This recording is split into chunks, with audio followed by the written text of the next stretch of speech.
Without any delay, the village quickly sent out messengers to the other villages, trying to pass on this information. And while they did, Delius tried to enjoy himself as much as he could. However, despite the good company of his wife, Asa, who was mostly compelled by trying to collect samples, test materials, and begin to perform the base levels of metallurgy, chemistry, and things of that nature, and decipher exactly what on their planet could be used to fulfill the end goals of pushing science ahead on their world. Meanwhile, Delius, along with Jirara and Mozarko, tried to enjoy dinner.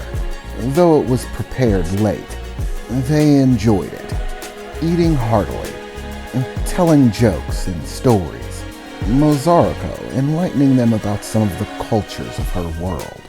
However, despite the seemingly relaxed atmosphere, something in the back of Delius's mind seemed to tell him that there were troubled waters ahead.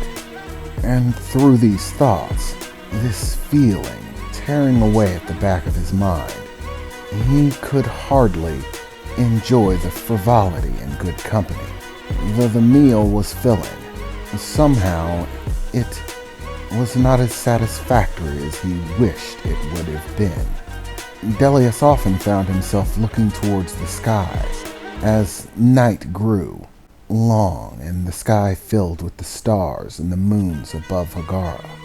Delius found himself looking up at them, wondering how many days, how many years has passed as he simply sat there, eating dinner, having a conversation, as all of those worlds flew by at such rapid pace.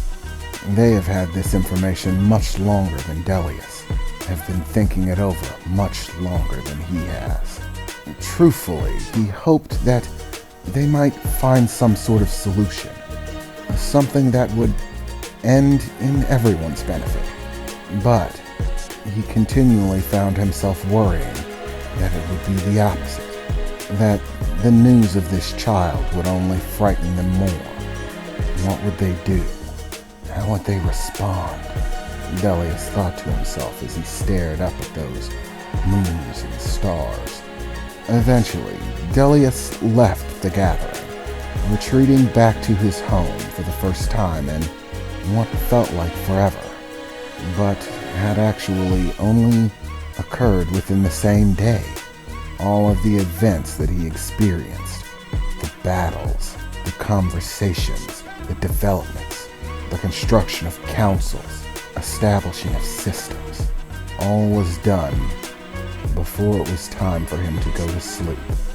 And yet, on the outer worlds, it felt like forever. It began to feel as if the time difference was a double-edged sword, that while he could accomplish more within the faster time stream, it also felt as if he were losing something. The slow-going perspective of his world now started to feel like a shackle, holding him back, and yet at the same time, it was the only way that he could feel peaceful, at ease, at home with his surroundings, that he could relax and simply be. All of these different thoughts whirled in Delius's mind as he lay down in his bed to sleep, closing his eyes and beginning to fade off into a night's slumber. He was actually surprised to be woken up, feeling himself jostled a bit, and opening his eyes to find Jirara there with him in bed. The only strange part being that she was not alone. There, in a brilliant glow of red, was Mozarko as well, both of them smiling down on him. "You know, you looked way too stressed," Jirara said, smiling down, as she pulled herself closer, giving him a kiss, as he began to feel a warmth running over his body as Mozariko began to join her. Don't worry, just relax. I know your brain's probably trying to question whether this is right or not, or okay. You need to shut that part of your brain up and just enjoy this, Jirara said, as the events in Delius's home that night were quite rambunctious, thrilling, and immensely satisfying, eventually leading into a very well-earned rest. Delius had a peaceful night's sleep until he was awoken the following morning. Ahem. Hello, Delius. Good morning. How are you? And Jirara. And Mozuko, Delius heard as he began to open his eyes, finding Asa standing over their bed, and Mozariko and Jirara cradled against him very tightly, which felt very nice, but also sort of like a cage, as he stared up at Asa and the furious expression on her face, crossing her arms and tapping her foot. Well, you look like you enjoyed yourself.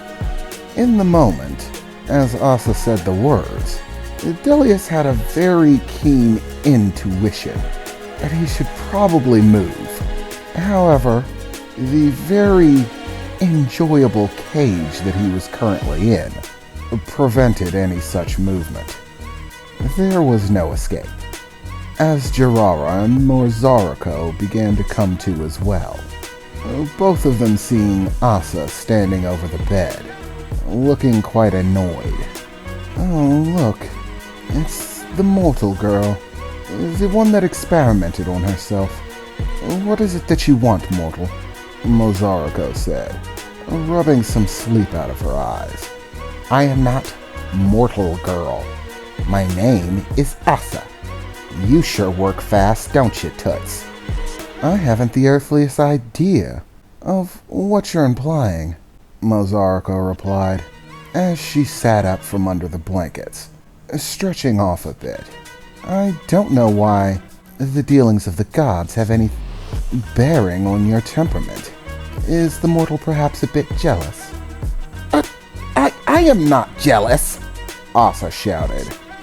Come on, Asa, Jirara said, still not wanting to open her eyes, clinging to Delius closely. I invited you too, remember? But you were all, oh, I have science to do. I thought you were kidding, Asa replied. I mean, seriously, you don't even know her, and you're always saying that sort of stuff. So am I to understand that you would have accepted? Asa said, peeking an eye open and smiling. Jirara's smile and look in her direction only annoyed Asa all the more. That's not... Ugh, I give up. I just don't care. There's way too much going on. But as soon as this is over with. You and me, Delius, we're talking. Yeah. Sure, Asa, Delius said, feeling a bit uncomfortable. Well, if you guys are done with your slumber party, things are happening. We just received a transmission from the surface.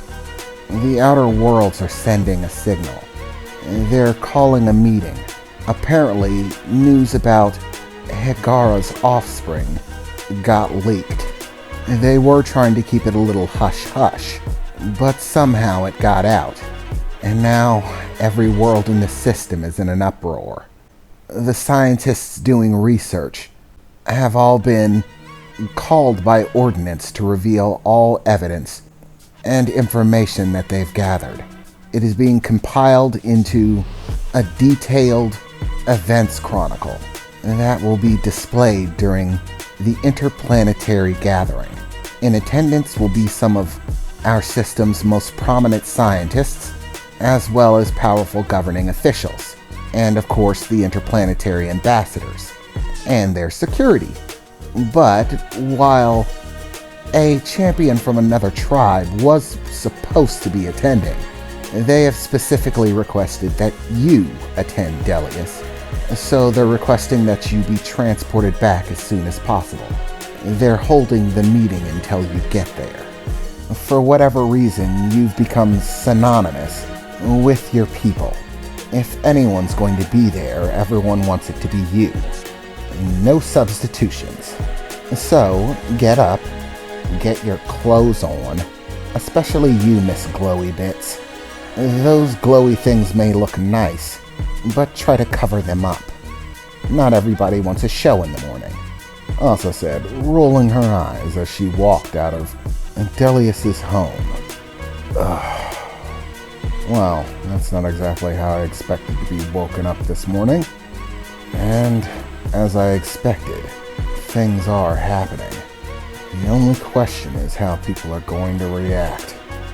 Well, at least I have a front row seat for it.